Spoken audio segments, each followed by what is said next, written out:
He's a character in the Grand Budapest Hotel who um,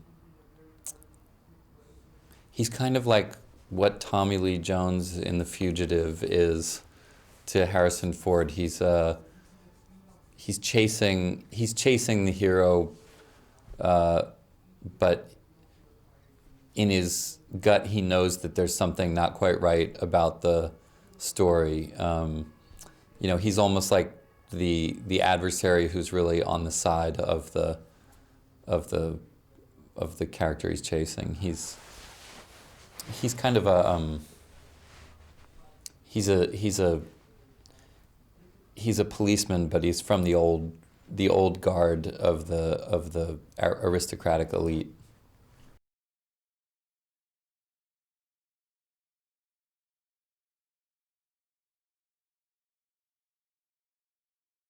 Well, I think what it does is set it outside of the restrictions of like, you know, I mean, you notice like nobody in the film has accents of the time or the place, and in part, I think, there's a humorous tweak to it, but in part also, it's, I think, Wes's way of saying, look, the the the old remnants of the Austro-Hungarian Empire, it was a melange of lots of different sorts of people, and and but rather than deal with it literally, we're going to deal with it figuratively and let people just be their own unique selves in it. Um, yeah, it's more evocative than it is literal.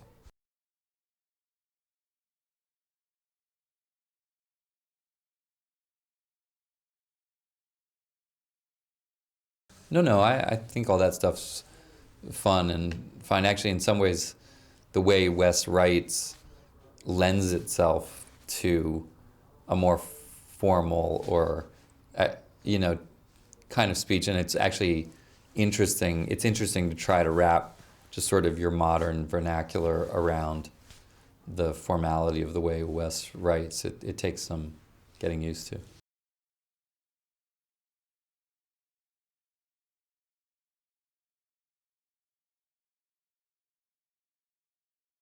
Lubitsch is one of the gods, and he is one of the ones Wes, without a doubt, was, the like the Budapest of Shop Around the Corner, or, um, films that aren't Lubitsch, but things like, the original To Be or Not to Be, uh, or um, Grand Hotel, and he had a lot of reference points. There's a great one that we watched. It was a not a Billy Wilder film, a William Wyler film that was written by Preston Sturges called The Good Fairy. That's that also sort of takes place in like a Hollywood version of Budapest, that I loved, that I had actually never seen. So yeah, there's I think all those are reference points.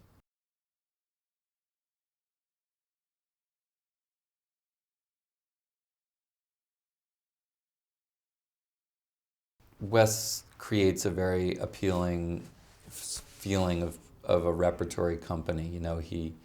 He doesn't treat films. He doesn't treat films as such a. Uh, somehow he brings people together in a sort of more of a sense of community than you often get. It feels more like theater, um, and I think he sort of. I think he manages to sort of tweak that part of every actor that romanticizes things like the group theater or Orson Welles and the Mercury Players. That idea of people who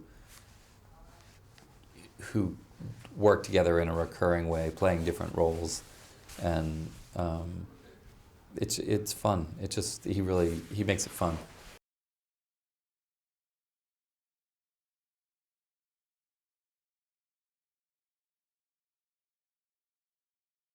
You're all there together, and some people were working some days and some were working other days. Tilda, I think, was almost done by the time I got there, but we got to do a little bit more on Moonrise Kingdom, but you end up you sort of end up spending time together when you do things like the Berlin Festival or the Cannes Festival, and everybody kind of comes together, and that's it's almost in the aftermath you get more time together.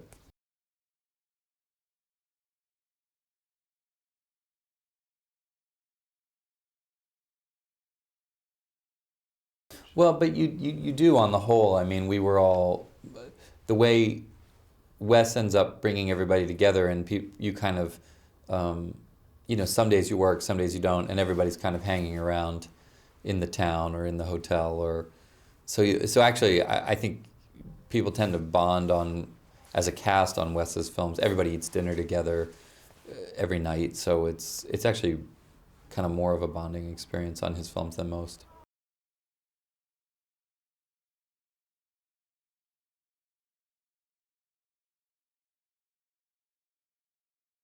I think that the only place that I've been that actually was one of those hotels, which I think the exterior of the Grand Budapest Hotel model in this is slightly evocative of is there's a hotel right in that area in northern Czechoslovakia, used to be, Bavaria, Bohemia, whatever, that is called the Grand Hotel Pupp, P-U-P-P. It's in Karlovy Vary, which used to be, at different times I think the German spa town called Carlsbad. But it looks exactly like this and sort of feels like it. And yeah, I had a nice stay there once when we took a film to that festival.